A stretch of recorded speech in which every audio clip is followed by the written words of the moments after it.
দিয়ে জল ঢালা হচ্ছে প্রেসার লাইনে এইদিকে সব মানে শুভেন্দু অধিকারীকে পৌঁছে দেবেন কতটা টাকা দিয়ে জল ঢালা হচ্ছে এখানে কাল নির্দেশ করছে এই প্রেসার লাইনটাকে বন্ধ করো প্রেসার লাইনটা বন্ধ করো কেন যাদের পয়সা আছে ওরা যেতে পারবে আমরা যেতে পারবো না কিসের জন্য প্রেসার লাইনটাকে বন্ধ করা হোক বলবো যদি এই যে গেটগুলো ব্যারিকেডগুলো যে দেওয়া হয়েছে এত প্রশাসনের জলের দরকার নেই।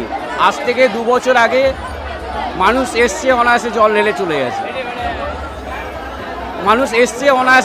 চলে গেছে এই 2 বছর ধরে এই গেট করে করে করে করে মানুষকে ঘুরিয়ে ঘুরিয়ে ভুল ভাল রাস্তা এক তো বাইরেকার পুলিশ তারা এখানকার রাস্তাঘাট কিছুই জানে না তাদের মানুষকে হ্যারাসমেন্ট যাত্রীদের হ্যারাসমেন্ট হতো। আপনি এখানকারই লোক নাকি? হ্যাঁ আমার এখানেই বাড়ি। আচ্ছা আচ্ছা। তো আপনার বক্তব্য এটাই যে যদি ব্যারিকেড উন্মুক্ত করে দেওয়া হয় তাহলে সাধারণভাবে মানুষ প্রবেশ করতে পারে। অনায়াসে আজ থেকে 2 বছর আগে আপনার যেভাবে মানুষ এসছে অনায়াসে জল ঢেলে চলে গেছে। এতটাই কি মানুষ হয়েছিল তখন এর থেকেও বেশি মানুষ হতো। এখন ধিক্কারের লোকের তারকেশ্বর আসতে চায় না কারণ এই জঘন্য সিস্টেমের জন্য। সিস্টেমটাকে যদি একটু চেঞ্জ করে প্রশাসনের দিক দিয়ে এবং